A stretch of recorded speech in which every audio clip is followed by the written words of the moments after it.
Go back to Senator Jack Reed, who's on Armed Services. Senator Reed, is there any way to basically put up the flag, a yellow, not a yellow flag, but maybe a checkered flag or something on our side? The president could do it to say, OK, you've gotten us back. We got you. Let's cool it. Well, I think the first thing is the assessment of what actually happened on the ground. If there are significant casualties, I think it'd be very difficult to just simply say, let's stop. However, we do have to get off the escalatory spiral, as Ben indicated. That's going to require, as I suggested, and he also suggested, either a third-party intervention or serious back-channel discussions.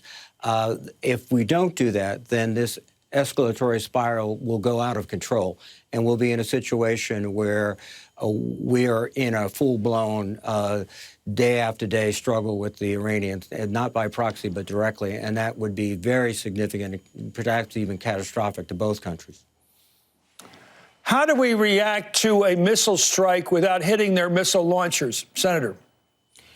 Well, there are a number of ways to do this. One is goes to, are we trying to signal not only that we won't accept attacks on our troops, but we do want to find some way to get off this escalatory spiral. One thing we've done in the past, when we had the tanker war with the Iranians in the 1980s, was we've taken out some of their offshore platforms. And we've done that even by telling them to get off before we destroy them. So there are targets that are accessible that we could hit without significant casualties, which would send a very strong message. That's one possibility.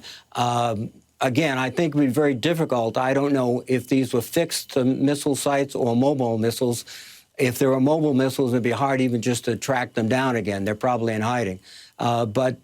Again, there are a series of targets. We could choose to take targets that are less contentious, and perhaps even some that would not involve, hopefully, any casualties on either side.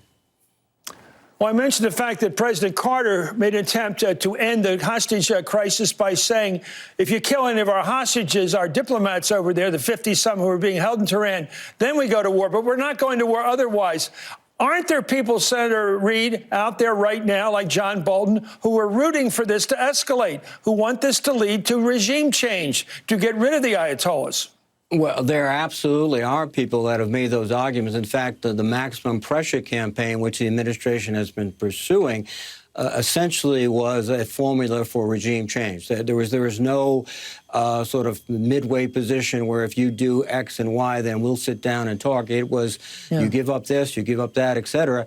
And as Senator Paul pointed out, and I concur, the maximum pressure campaign has not resulted in the collapse of Iran. They've accelerated their response to us. They've picked up the pace, which has, I think, produced on our side the incentive to go after a Shia militia in Iraq and also ultimately after Soleimani. So this has been a process that started with the departure from the JCPOA, then the maximum pressure campaign. All the signals diplomatically to Iraq was it's about regime change or capitulation by the regime to the United States. That was not going to happen. And now we're in a situation where the level of violence has accelerated to the point where we're seeing attacks openly by Iranian forces against our forces. If that continues, it only can get much, much, much worse. So if we are retaliating, that might be appropriate, but we still have to think about how do we get off this escalation spiral. Thank you so much for joining us, Senator Jack Reed of Rhode Island.